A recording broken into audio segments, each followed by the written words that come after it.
چنانچہ ایک زمیندار کا واقعہ سنیے کہ جس کی اتنی زمینیں تھیں کہ اس کی زمین میں کئی ریلوے اسٹیشن بنے ہوئے تھے. ریل چلتی تھی، ایک اسٹیشن پہ آتی تھی، پھر دوسرے ریلوے اسٹیشن پہ، پھر تیسرے پہ، اور یہ سب ریلوے اسٹیشن اس کی اپنی زمین میں تھے. ایک دن اپنے دوستوں کے ساتھ شہر کے چوک میں کھڑا گفتگو کر رہا ہے تو دوست نے کہا کہ آج کل بس تنگی ہے مال کی اور میں بہت پریشان ہوں.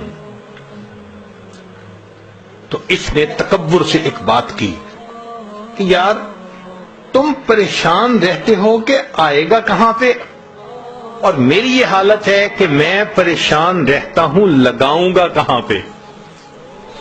تکبر، عجب. اور میری تو 40 نسلوں کو بھی پرواہ نہیں ہے. جب اس نے یہ تکبر کے الفاظ بولے اللہ نے اس کو اپنی پکڑ میں لے لیا. ہوا کیا؟ اب بزنس میں نقصان سے نقصان، نقصان پہ نقصان، پیسے جانے شروع ہو گئے.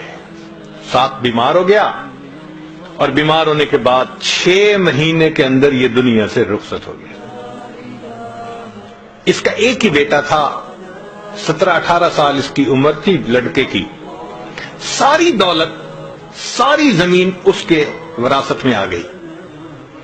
اب جب مال بھی ہو اور جوانی بھی ہو تو پھر اس قسم کے لوگ بھی قریب ہو جاتے ہیں جو شراب اور شباب والے ہوں. چنانچہ اس کو انہوں نے برے رستے پہ ڈال دیا. اب یہ کبھی اس کے ساتھ رات گزار رہا ہے، کبھی اس کے ساتھ رات گزار رہا ہے. کسی نے اس کو اور بڑے شہر میں پہنچا دیا، پینے پلانے کی بھی عادت ڈال دی. اب بینک کا جتنا پیسہ تھا وہ لٹنے لگ گیا. کسی نے اسے کہا یہاں کیا دیکھو گے، ذرا باہر نکل کے دنیا دیکھو. تو اس نے اس کو کسی باہر کے ملک کا راستہ دکھا دیا کہ وہاں کے نائٹ کلب میں کیا ہوتا ہے. اب وہاں جا کے یہ پیسے لٹانے لگ گیا.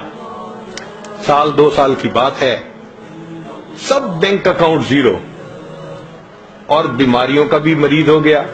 جب روز عیاشی کرنی ہے اور متعدد بار کرنی ہے تو نتیجہ کیا ہوگا؟ بیماریاں. نوجوان بچہ ہے مگر بیمار. اب زمینیں بچ گئیں. یہ کیا کرتا؟ زمین کا ٹکڑا بیچتا، جو پیسے ملتے پھر باہر کا ٹرپ لگاتا، پھر آ کے زمین کا اگلا ٹکڑا بیچتا. کچھ چند سالوں کے بعد ایک ایسا وقت بھی آیا اس کی ساری زمینیں بک گئیں، ایک مکان رہ گیا تھا. پھر یہ اپنے نشے سے نہیں رہ سکتا تھا، پیسے کی ضرورت تھی. ایک وقت آیا اس نے اپنا ذاتی مکان بھی بیچ دیا. مال بھی ختم، جائیداد بھی ختم، ذاتی مکان بھی بک گیا.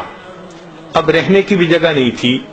چنانچہ ایک وہ وقت بھی آیا جس شہر کے چوک میں کھڑے ہو کر اس کے باپ نے تکبر کا بول بولا تھا، میری 40 نسلوں کو بھی پرواہ نہیں، اسی چوک میں کھڑا ہو کر اس کا بیٹا لوگوں سے بھیک مانگا کرتا تھا. اللہ نے دکھا دیا میں دینا جانتا ہوں، میں لینا بھی جانتا ہوں. تمہارا بیٹا یہیں کھڑے ہو کر لوگوں سے بھیک مانگا کرتا